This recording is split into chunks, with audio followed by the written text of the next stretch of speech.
السلام عليكم ورحمة الله وبركاته. بسم الله الرحمن الرحيم.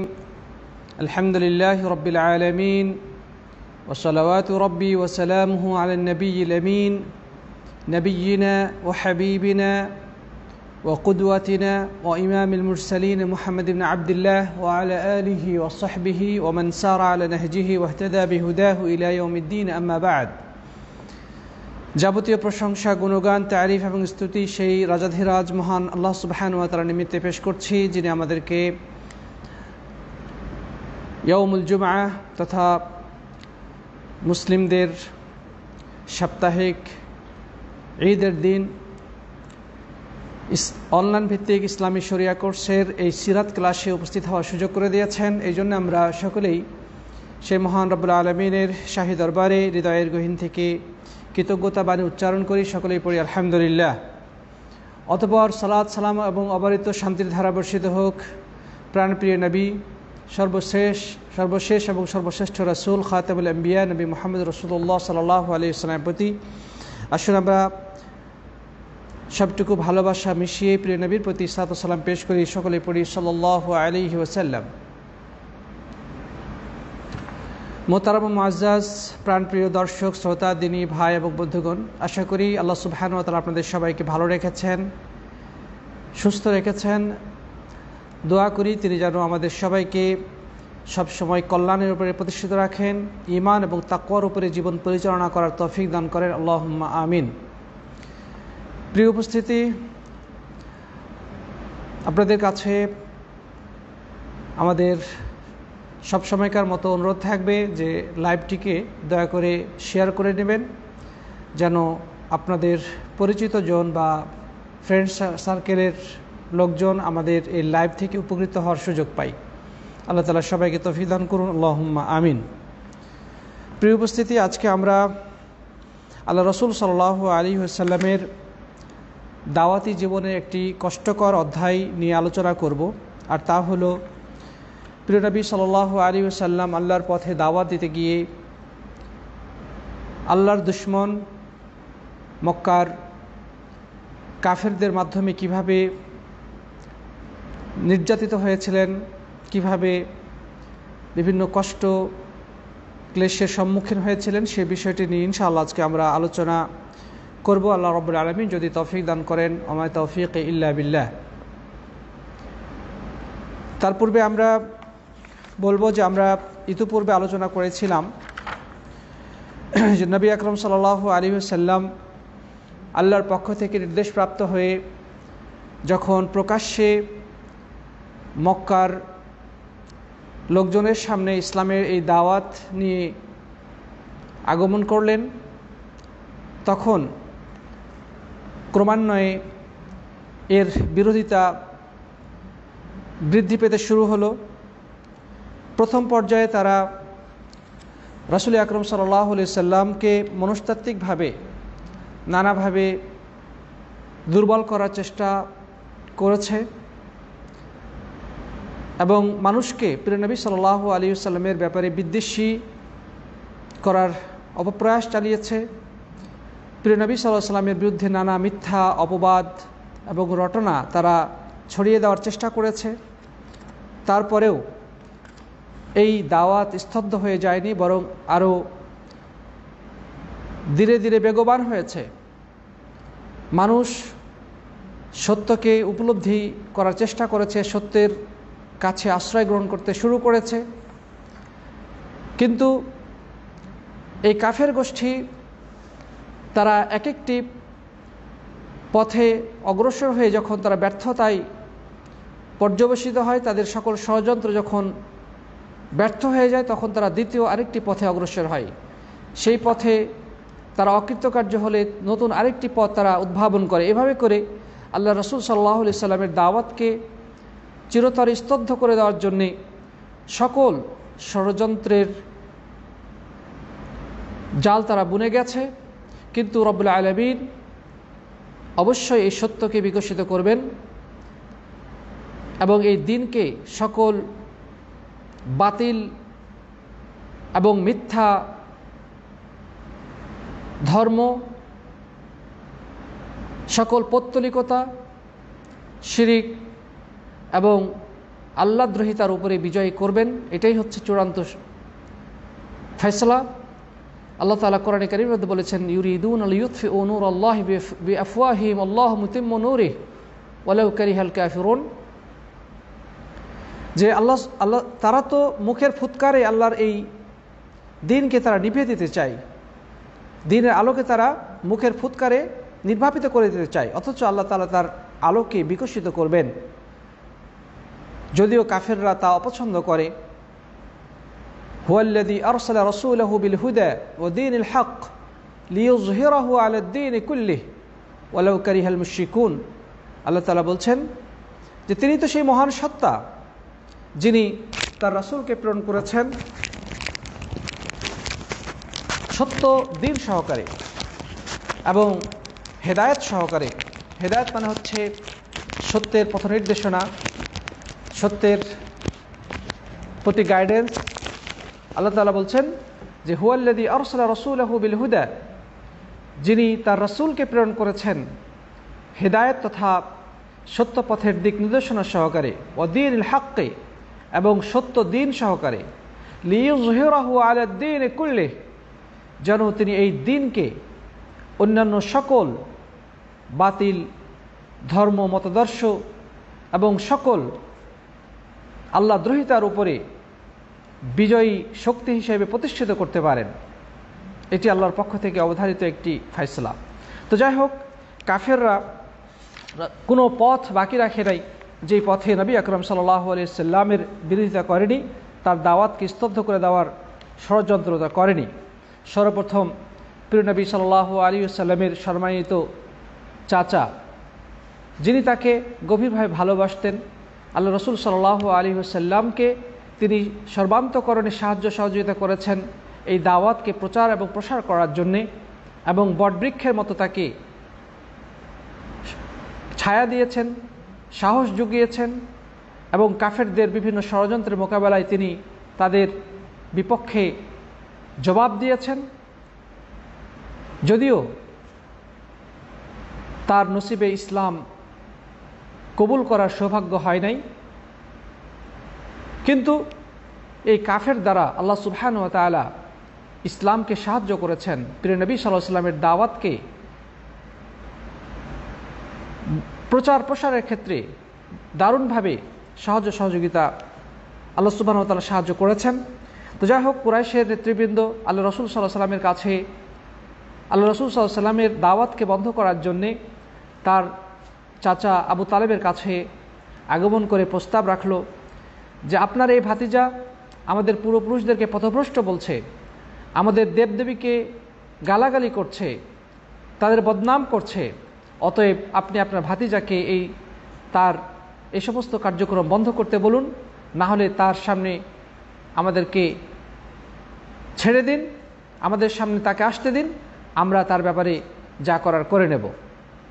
কিন্তু আবু তালেব অত্যন্ত বুদ্ধিমত্তা এবং বিচক্ষণতার সাথে সুন্দর ভাষায় কুরাইশ নেতৃবৃন্দকে বুঝিয়ে ফেরত পাঠালেন, এবং এদিকে প্রিয় নবী সাল্লাল্লাহু আলাইহি সাল্লামকে তার দাওয়াত অব্যাহত রাখার পরামর্শ দিলেন এবং তাকে তার সর্বশক্তি দিয়ে সাহায্য করার আশ্বাস প্রদান করলেন। আল্লাহ নবী সাল্লাল্লাহু আলাইহি ওয়াসাল্লাম মানুষের কাছে আল্লাহর বাণী প্রচার এবং প্রসার করতেই থাকলেন, মূর্তি সম্পর্কে মানুষকে সাবধান করতে থাকলেন, শিরিকের ভয়াবহতা মানুষের সামনে উপস্থাপন করলেন, মানুষের সামনে মুক্তির পথ অঙ্কন করলেন, মানুষের মুক্তির পথের দিকে আহ্বান জানালেন। তিনি পথে ঘাটে প্রান্তরে বিভিন্ন মেলায় বাজারে সর্বত্র মানুষকে এই আহ্বান জানাতে থাকলেন, ইয়া আইয়ুহান নাস কুলু লা ইলাহা ইল্লাল্লাহ তুফলিহু, হে মানুষেরা আপনারা বলুন আল্লাহ ছাড়া সত্য কোনো উপাস্য নেই, তাহলেই তোমরা সফলতা অর্জন করতে পারবে। আর সফলতা অর্থই হচ্ছে দুনিয়াতে সফলতা এবং আখিরাতে সফলতা। দুনিয়াতে একটি শান্তিপূর্ণ সুন্দর সমাজ ব্যবস্থা প্রতিষ্ঠিত হবে তোমাদের দ্বারা যদি তোমরা এই লা ইলাহা ইল্লাল্লাহ এর মর্মবাণীকে উপলব্ধি করে সেই আলোকে এই সমাজ, এই রাষ্ট্র এবং এই পার্থিব জীবনের কার্যাবলী পরিচালনা করো। অনুরূপভাবে আখিরাতে তোমাদের সফলতা হবে, আর তা হচ্ছে চির শান্তির জান্নাত। এর মাধ্যমে আল্লাহ রাব্বুল আলামিন তোমাদেরকে জাহান্নামে ভয়াবহ আগুন থেকে বাঁচাবেন। তো এই দাওয়াত যখন মানুষের কাছে পৌঁছে গেল, তারা সত্যি বুঝতে পেরেছিল যে এটি হচ্ছে একটি বৈপ্লবিক স্বীকারোক্তি। এই কথা যখন মুখ দিয়ে মানুষ উচ্চারণ করে এবং বিশ্বাস করে, তখন তাদের বাপদাদা পূর্বপুরুষের চিরচারিত সেই ধর্মকে পরিত্যাগ করতে হবে, এই মূর্তি পূজাকে বর্জন করতে হবে এবং মূর্তিকে আস্থা করে নিক্ষেপ করে একমাত্র আল্লাহর দাসত্বকে গ্রহণ করে নিতে হবে। যার কারণে তাদের মধ্যে যারা সৌভাগ্যশালী, তারা তো এই দাওয়াতকে বিনা প্রশ্নে বক্ষে ধারণ করলেন এবং এই সত্যের অম্লান বাণীকে মুখে স্বীকৃতি প্রদান করলেন। তারা তো মুক্তির পথে মুক্তিপথের পথিকে পরিণত হলেন। কিন্তু আরেক দল মানুষ, যারা সবসময় নিজেদের পদমর্যাদা, সমাজের নেতৃত্ব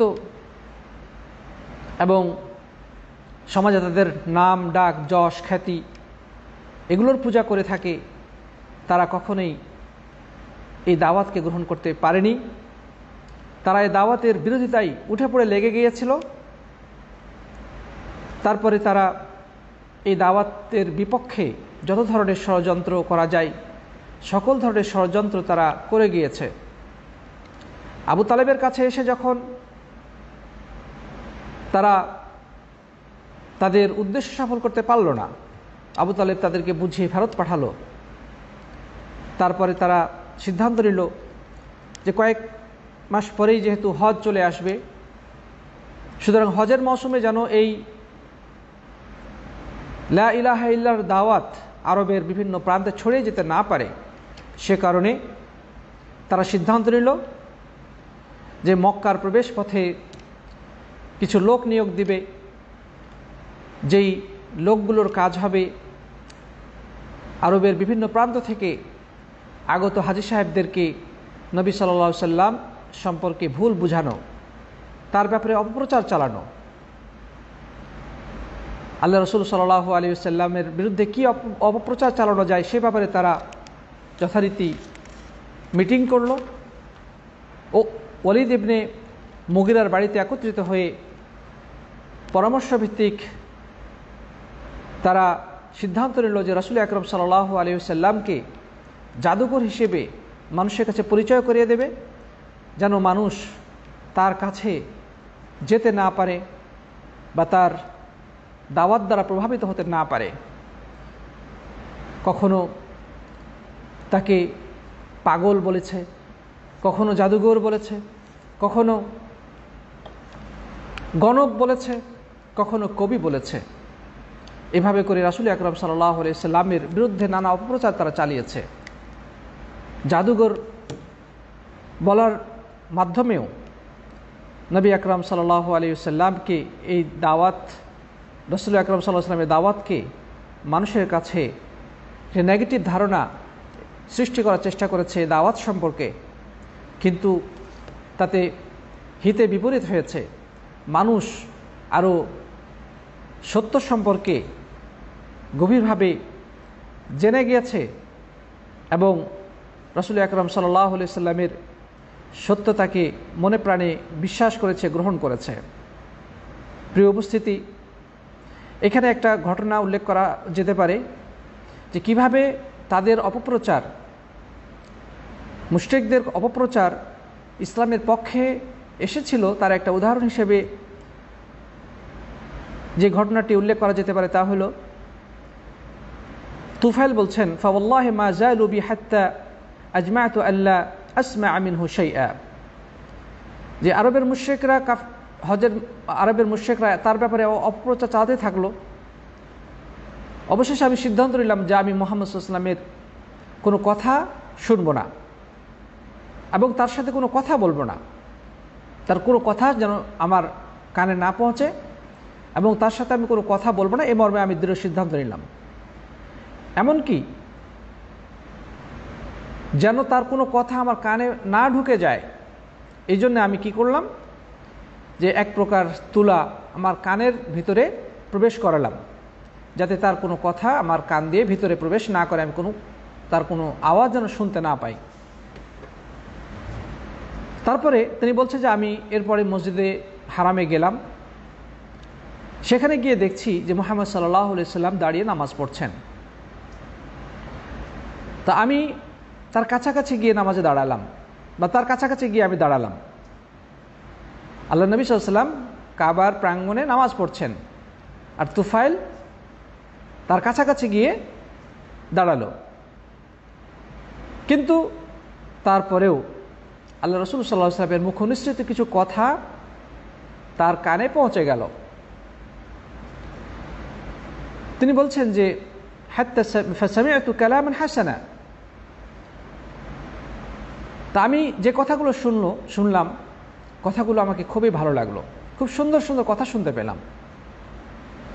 যাই হোক, তারপরে তিনি বলছেন যে এবার নবী মুহাম্মদ সাল্লাল্লাহু আলাইহি সাল্লাম আমার কাছে এসে আমাকে ইসলামের দিকে দাওয়াত দিলেন এবং কোরআনে কারীমের আয়াত তেলাওয়াত করলেন আমার সামনে।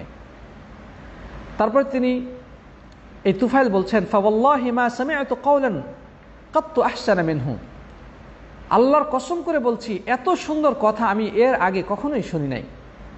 আল্লাহ নবী সাল্লাল্লাহু আলাইহি ওয়াসাল্লাম তার কাছে ইসলামের দাওয়াত দিলেন এবং কোরআনে কারীম থেকে কিছু আয়াত তেলাওয়াত করে শোনালেন।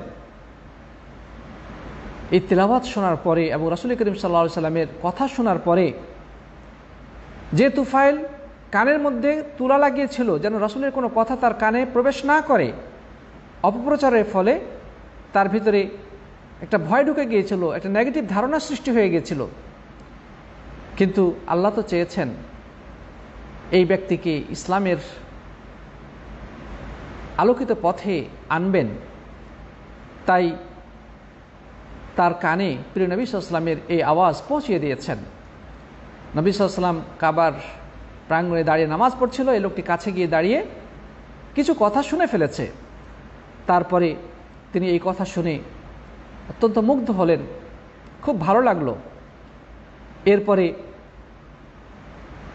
বলছেন যে আমি যে কথাগুলো শুনলাম আল্লাহর কসম জীবনে এর থেকে সুন্দর কথা আমি কখনোই শুনি নেই, এবং তিনি যে বিষয়গুলো উল্লেখ করেছেন এর থেকে ভারসাম্যপূর্ণ এবং ন্যায়নীতিপূর্ণ কথা আমার কানে আর কখনোই আগে আসেনি।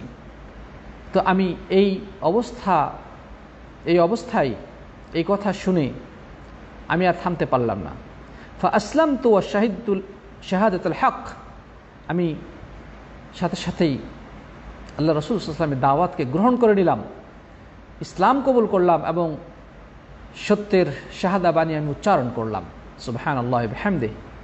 এই হচ্ছে তুফাইল রাদিয়াল্লাহু তাআলা আনহু ইসলাম কবুলের কাহিনী, যেটা কাফেরদের অপপ্রচারের ফলে, কাফেরদের মিথ্যা প্রপাগান্ডার ফলে তুফাইল রাদিয়াল্লাহু তাআলা আনহু প্রভাবিত হয়ে গিয়েছিলেন, কিন্তু পরেই রব্বুল আলামিন তার জন্য হেদায়েতের রাস্তাকে উন্মুক্ত করে দিয়েছেন। এইভাবেই আরেকটি ঘটনা উল্লেখ করা হয়েছে যে দামাদ আল আজদি,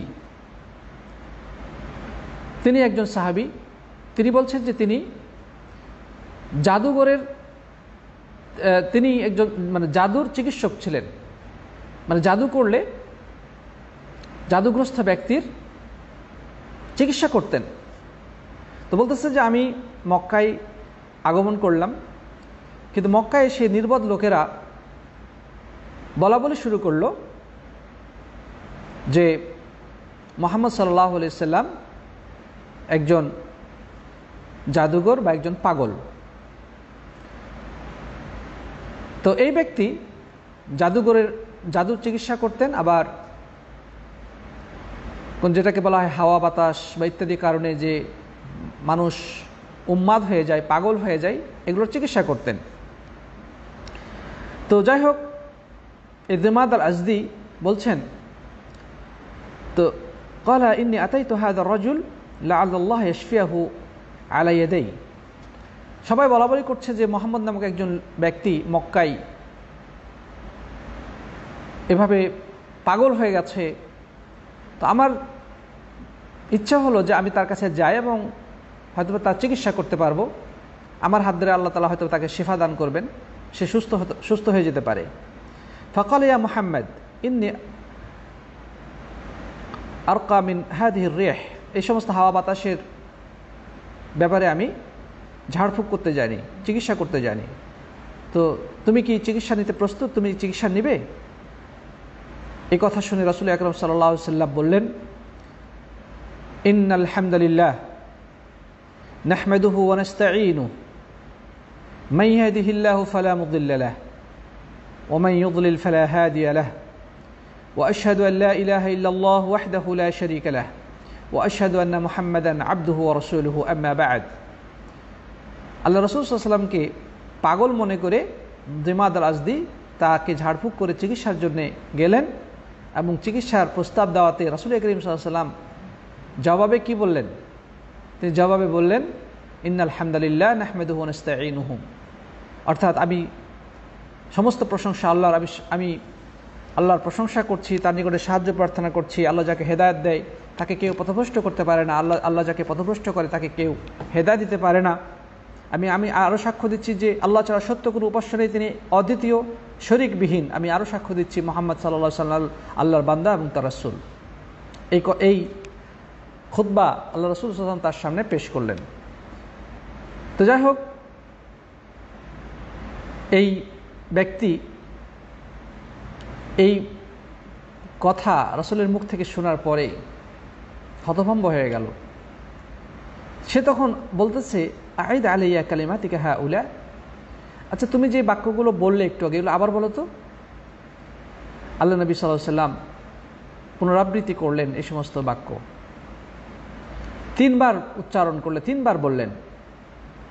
দ্বিতীয়বার শোনার পরে বলছে আবারও বলো।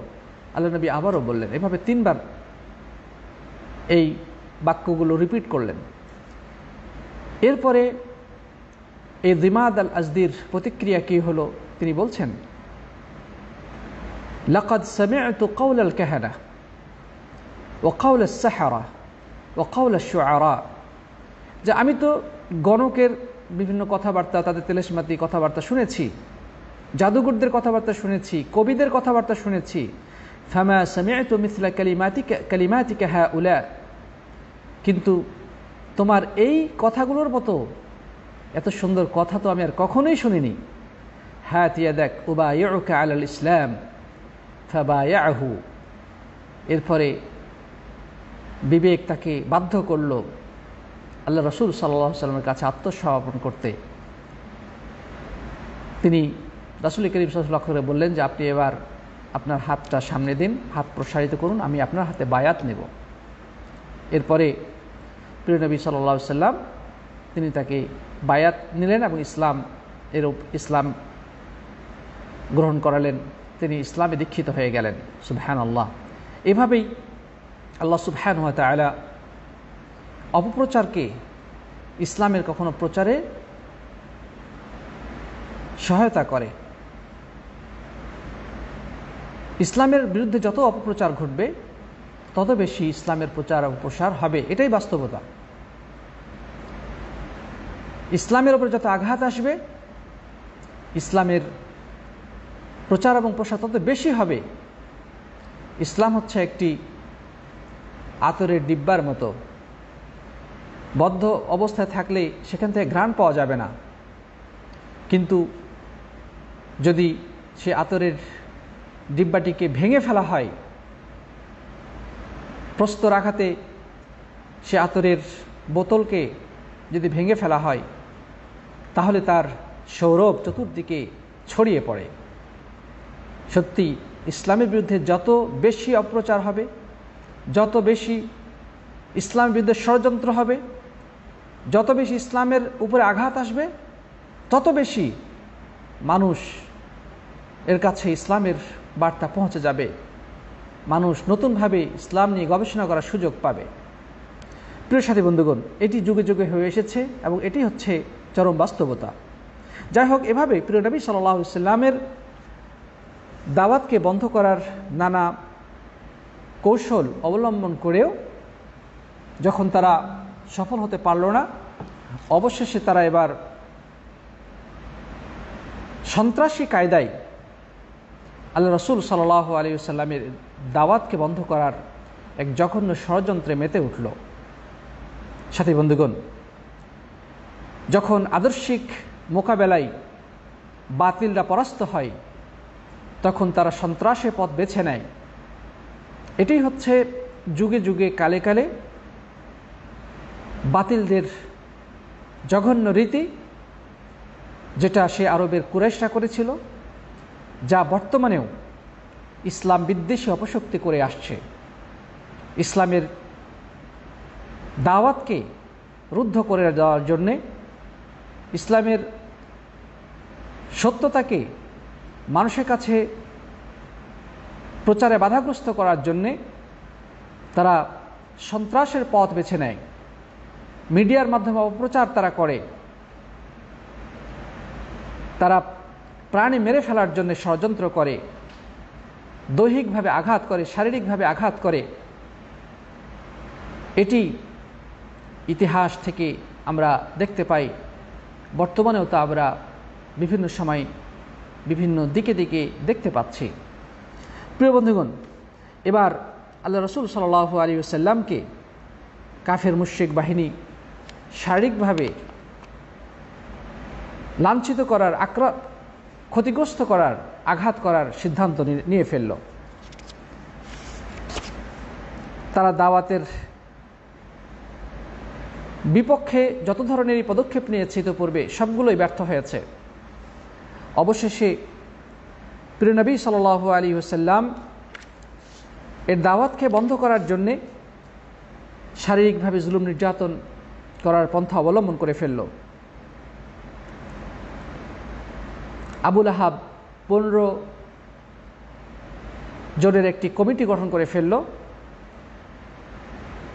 যেই কমিটির কাজ হবে প্রিয় নবী সাল্লাল্লাহু আলাইহি ওয়াসাল্লামকে নানাভাবে শারীরিক দিক দিয়ে লাঞ্ছিত করা যায়। তারা যেন আল্লাহ রসুল সাল্লামকে বিভিন্নভাবে কষ্ট দেয় এবং নানাভাবে তাকে শারীরিকভাবে আঘাত করে এবং তার ক্ষতি করার চেষ্টা করে।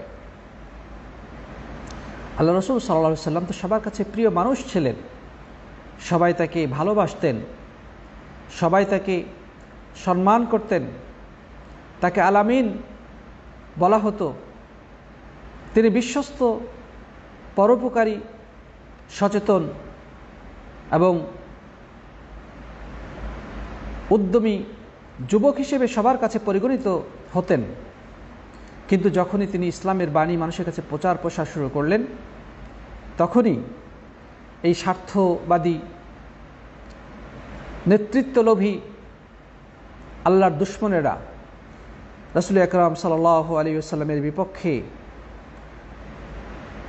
ষড়যন্ত্রে জাল বুনতে শুরু করলো এবং তার বিরুদ্ধে নানা অন্যায়, অপকর্ম, প্রচার, প্রোপাগান্ডা, মিথ্যা অপবাদ ইত্যাদি দেওয়া শুরু করেছিল। এই ব্যক্তিদের মধ্যে সবচেয়ে বেশি আল্লাহ রসুল সাল্লাল্লাহু আলাইহি ওয়াসাল্লামের বিপক্ষে শত্রুতামূলক কার্যক্রম যে ব্যক্তিটি করেছে, সে আল্লাহ রসুল সাল্লাল্লাহু আলাইহি ওয়াসাল্লামের আপন চাচা, নবী সাল্লাল্লাহু আলাইহি ওয়াসাল্লামের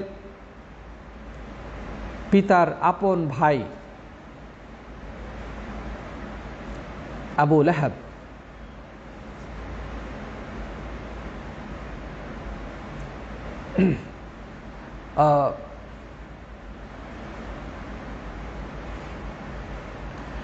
দুঃখিত, রাসূল করিম সাল্লাল্লাহু আলাইহি ওয়াসাল্লামের চাচা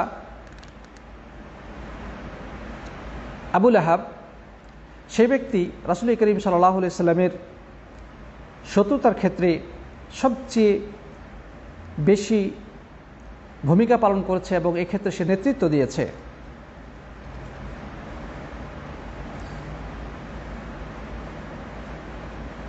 এই আবুল আহাব রাসূল করিম সাল্লাল্লাহু আলাইহি ওয়াসাল্লামের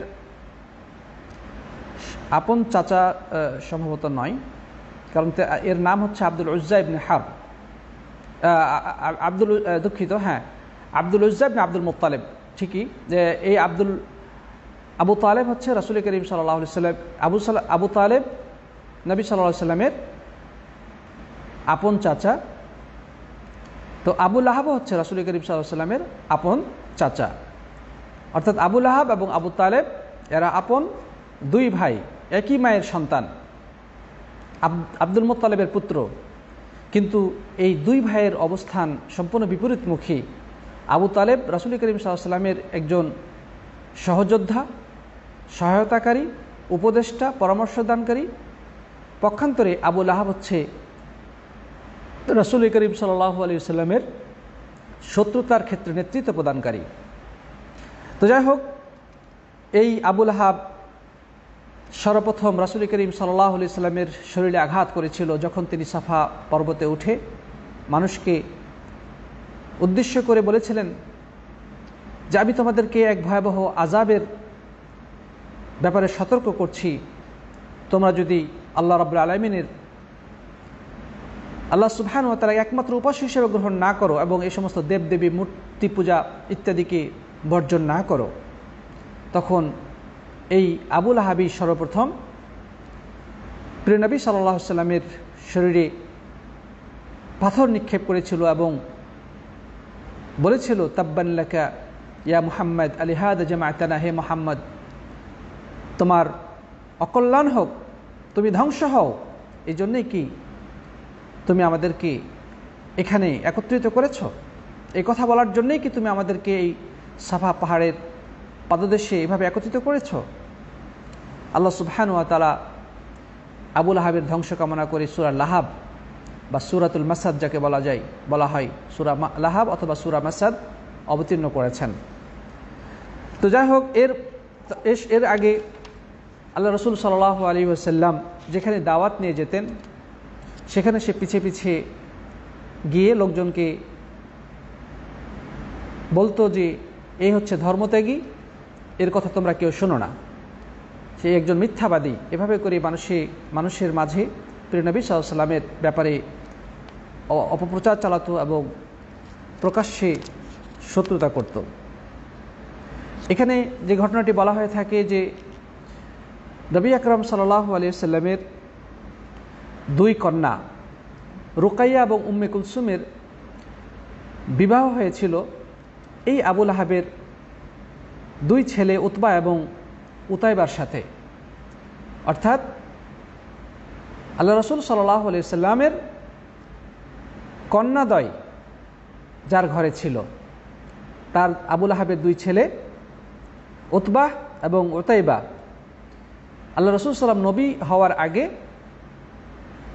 তার দুই কন্যাকে এই আবুল আহাবের দুই ছেলের সাথে বিবাহ দিয়েছিলেন।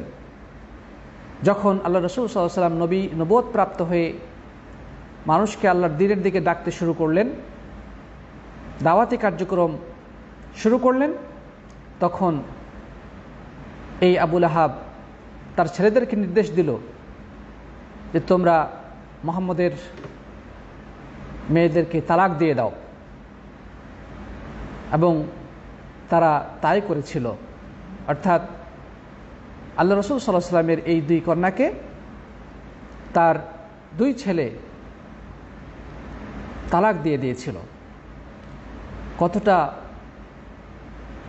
জিজ্ঞাসামূলক মনোভাব পোষণ করত এই আল্লাহর দুশমন আবুল আহাব, তার একটি উদাহরণ হচ্ছে এটি। আল্লাহ রাসূল সাল্লাল্লাহু আলাইহি ওয়াসাল্লামের ছোট সন্তান, ছোট ছেলে রাসূল আকরাম সাল্লাল্লাহু আলাইহি ওয়াসাল্লামের তিন সন্তান ছিল, কাসেম এবং আবদুল্লাহ। এই কাসেম তিনিও বাল্যকালে যেভাবে মারা যান, আবদুল্লাহও বাল্যকালে মারা যান। যে আবদুল্লাহ যখন মারা যান তখন এই আবুল আহাব খুব খুশি হয়েছিল এবং আনন্দে উদ্দোলিত হয়ে তার সাঙ্গপাঙ্গ এবং বন্ধুদের কাছে গিয়ে বলেছিল যে মুহাম্মদ নির্বংশ হয়ে গেল, এর বংশ শেষ। মানে আবদুল্লাহ মরে গেছে, এর আগে কাসেম মারা গেছে, তার ছেলে ইব্রাহিম মারা গেছে। তো ছেলেদের দ্বারাই বংশ পরম্পরা টিকে থাকে, মেয়েদের তো অন্যদিকে চলে যায় তাদের বংশ।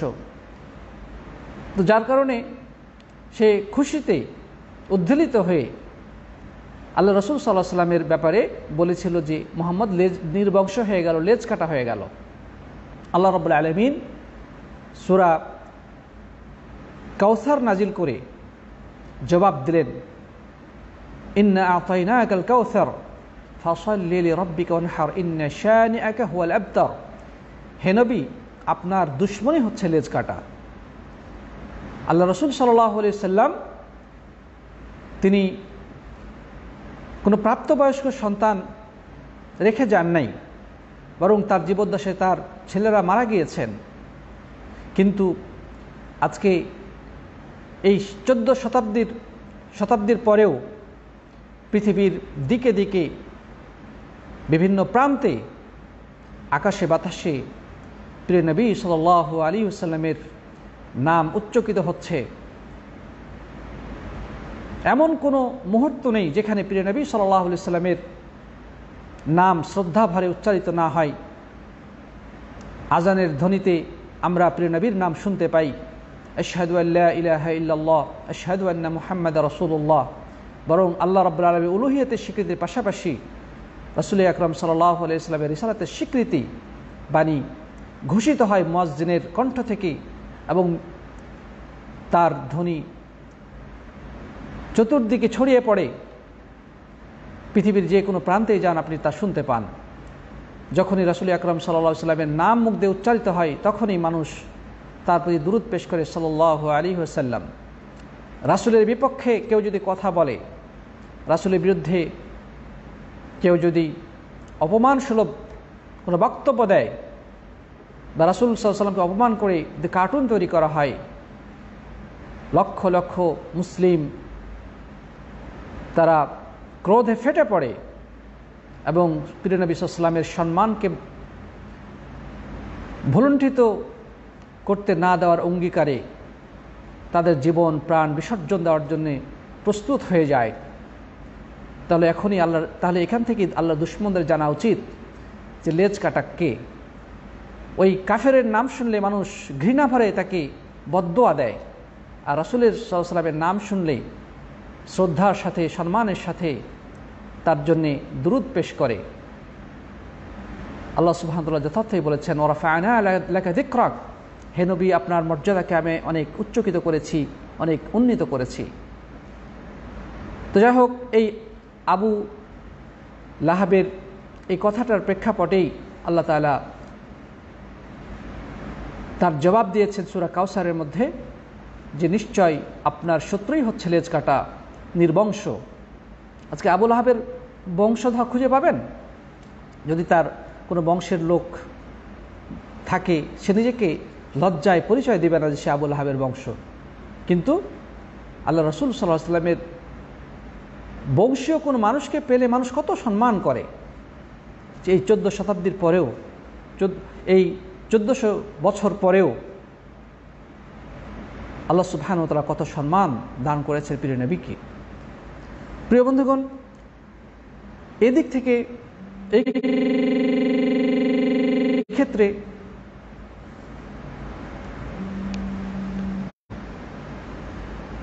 আবু লাহাবের হতভাগ্য এবং আল্লাহর দুশমন স্ত্রী সেও কম করেনি। আল্লাহ রাসূল সাল্লাল্লাহু আলাইহি ওয়াসাল্লামকে অত্যন্ত কষ্ট দিয়েছে। এই আবু লাহাব বিয়ে করেছিল আবু সুফিয়ান রাদিয়াল্লাহু তাআলা আনহুর বোন উম্মে জামিল বা আরওয়া বিনতে হারবকে। আবু সুফিয়ান ইবনে হারব, তার বোন হচ্ছে আরওয়া বিনতে হারব, তার উপনাম ছিল উম্মে জামিল। আবু সুফিয়ান রাদিয়াল্লাহু তাআলা আনহু প্রথম পর্যায়ে ইসলাম কবুল করেননি, কিন্তু পরবর্তীতে মক্কা বিজয়ের পূর্বে তিনি ইসলাম কবুল করেছিলেন। তো যাই হোক, তাহলে তার স্ত্রী উম্মে জামিলও ছিল আল্লাহ রসুল সাল্লাল্লাহু আলাইহি সাল্লামের শত্রুতার ক্ষেত্রে একজন প্রথম পর্যায়ের শত্রু। তার স্বামী ছিল পুরুষদের মধ্যে সবচেয়ে বড় শত্রু, তার স্ত্রী ছিল নারীদের মধ্যে সবচেয়ে বড় শত্রু, যার কারণে আল্লাহ সুবহানাহু ওয়া তাআলা তাদের উভয়ের কথা একই সূরার মধ্যে উল্লেখ করে তাদের চরম মর্মন্তুদ পরিণতির কথা উল্লেখ করেছেন। আল্লাহ তাআলা বলছেন, সায়াসলা নারান যাতা লাহাব, আবু লাহাব অচিরেই লেলিহানময় অগ্নিশিখায় প্রবেশ করবে, আগুনে প্রবেশ করবে। ওয়ামরাতুহু, এবং তার স্ত্রীও, হাম্মালাতাল হাতাব, যে ছিল ইন্ধন বহনকারিণী। মানে রাসূল করিম সাল্লাল্লাহু আলাইহি ওয়াসাল্লামের শত্রুতার ক্ষেত্রে সে ইন্ধন জোগাতো। নবী আকরাম সাল্লাল্লাহু আলাইহি সাল্লামের এই দাওয়াতের ক্ষেত্রে বাধা সৃষ্টির জন্য সে চতুর্দিকে শত্রুতার বিষ বাষ্প ছড়িয়েছিল। রাসূল করিম সাল্লাল্লাহু আলাইহি ওয়াসাল্লামের বাড়ির সাথেই তাদের বাড়ি লাগানো ছিল। মানে যেহেতু চাচা ভাতিজা আবু লাহাব, রাসূল করিম সাল্লাল্লাহু আলাইহি ওয়াসাল্লাম যেই বাসায় থাকতেন, যে বাড়িতে থাকতেন মক্কাতে, তার বাড়ির সংলগ্নই বাড়ি ছিল আবু লাহাবের। তো আল্লাহ রাসূল সাল্লাল্লাহু আলাইহি সাল্লাম যেন বাড়ি থেকে বের হওয়ার সময় কষ্ট পায়, এই জন্যে এই উম্মে জামিল কি করত? কাঁটা বিছিয়ে রাখত, যেন নবী সাল্লাল্লাহু আলাইহি সাল্লাম কাঁটায় বিদ্ধ হয়ে কষ্ট পান। এবং আল্লাহ রাসূল সাল্লাল্লাহু আলাইহি সাল্লামের বাড়িতে অনেক নোংরা ময়লা জিনিস তারা নিক্ষেপ করত। অন্যান্য যে প্রতিবেশীরা ছিল তারাও কষ্ট দিত, কিন্তু এক্ষেত্রে পথিকৃতে ভূমিকা পালন করত এই আবু লাহাবের স্ত্রী, যার কারণে আল্লাহ সুবহানাহু ওয়া তাআলা যখন সূরা লাহাবের মাধ্যমে তাকে অভিশপ্ত হিসেবে উল্লেখ করেন এবং জাহান্নামের ইন্ধন হিসেবে উল্লেখ করেন, এই ঘটনা যখন আবু লাহাবের স্ত্রীর কানে গেল, উম্মে জামিলের কানে গেল, তখন সে খুবই ক্রোধান্বিত অবস্থায় এবার নবী আকরাম সাল্লাল্লাহু আলাইহি সাল্লামকে প্রস্তর আঘাতে দুনিয়া থেকে মেরে বিদায় করে দেওয়ার জিজ্ঞাসায় মেতে উঠল। একবার আল্লাহ রাসূল সাল্লাল্লাহু আলাইহি সাল্লাম এবং তার সার্বক্ষণিক সঙ্গী, তার অন্তরঙ্গ বন্ধু আবু বকর সিদ্দিক রাদিয়াল্লাহু তাআলা আনহু দুজনে কাবার প্রাঙ্গণে অবস্থান করছিলেন। এমত অবস্থায় এই উম্মে জামিল আবু লাহাবের স্ত্রী একটা পাথর খণ্ড নিয়ে কাবা প্রাঙ্গণে এসে হাজির। তার উদ্দেশ্য হলো এই পাথর দ্বারা নবী সাল্লাল্লাহু আলাইহি সাল্লামকে আঘাত করে দুনিয়া থেকে বিদায় করে ফেলবে। কিন্তু রব্বুল আলামিন তো আল্লাহর নবীকে সাহায্য করেন, তিনি তাকে শত্রুর হাত থেকে রক্ষা করবেন। আল্লাহ সুবহানাহু ওয়া তাআলা এখানে যে অলৌকিক একটি ঘটনা ঘটালেন, সেখানে আল্লাহ রাসূল সাল্লাল্লাহু আলাইহি সাল্লামকে এই উম্মে জামিলের দৃষ্টি থেকে অদৃশ্য করে দিলেন। উম্মে জামিল শুধু আবু বকর রাদিয়াল্লাহু আনহু দেখতে পাচ্ছিল, কিন্তু রাসূল করিম সাল্লাল্লাহু আলাইহি সাল্লাম দেখতে পাচ্ছিল না। সে এসে বলছে, মুহাম্মদ কোথায়? হে আবু বকর, তোমার সঙ্গী মুহাম্মদ কোথায়? আমি শুনেছি সে আমার নামে বদনাম করছে। অর্থাৎ সূরা লাহাবের বিষয়টি ইঙ্গিত করে, সূরা লাহাবে যেখানে আল্লাহ তাআলা তাকে জাহান্নামী হিসেবে আখ্যায়িত করেছেন এবং তাকে ইন্ধন দাতা হিসেবে উল্লেখ করেছেন। এ কারণে এই প্রেক্ষাপটে সে এসে বলছে যে তোমার এই বন্ধু মুহাম্মদ, সে আমার ব্যাপারে নাকি বদনাম করে বেড়াচ্ছে। আমি যদি তাকে পাই, এখন এই পাথর দ্বারা তাকে আমি শেষ করে দেব। এই কথা বলে আবু বকর রাদিয়াল্লাহু আনহু জিজ্ঞাসা করছে, কোথায় গেল তোমার সঙ্গী মুহাম্মদ সাল্লাল্লাহু আলাইহি ওয়াসাল্লাম? যাই হোক, রব্বুল আলামিন তার নবীকে অলৌকিকভাবে হেফাজত করেছেন, তার দৃষ্টি থেকে অদৃশ্য করে দিয়েছেন, যার কারণে সে আর তার উদ্দেশ্য বাস্তবায়ন করতে পারেনি। নবী আকরাম সাল্লাল্লাহু আলাইহি ওয়াসাল্লাম তো বাড়িতে যদি নামাজ পড়তেন, তো নামাজরত অবস্থায় তারা বাড়ির উপর দিয়ে বিভিন্ন ময়লা আবর্জনা তার ঘরে নিক্ষেপ করত, ছাগলের নাড়ি ভুড়ি নিক্ষেপ করত। অবশেষে রাসূল করিম সাল্লাল্লাহু আলাইহি ওয়াসাল্লাম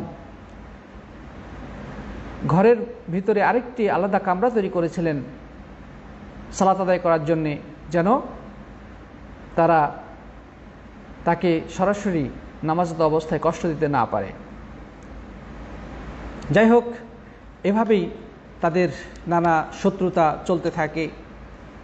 এদিকে রাসূল আকরাম সাল্লাল্লাহু আলাইহি ওয়াসাল্লামের দাওয়াতও চতুর্দিকে ছড়াতে থাকে।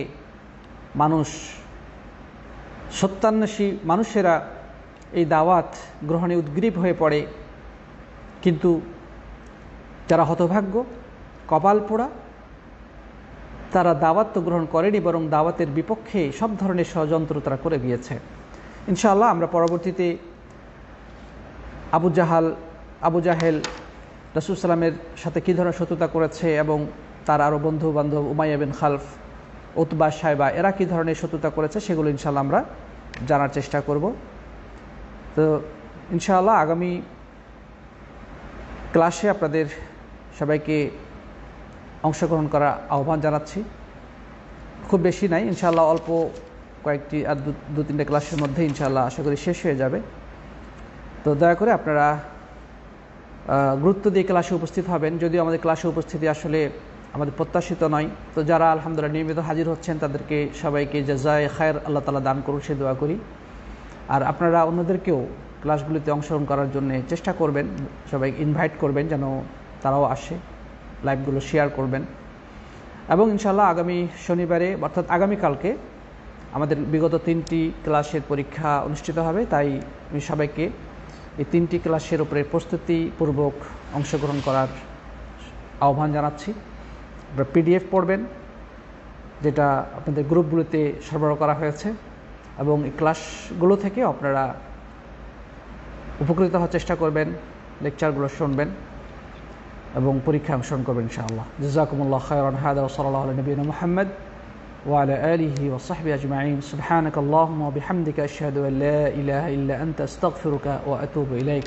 আসসালামু আলাইকুম ওয়া রাহমাতুল্লাহি ওয়া বারাকাতুহু।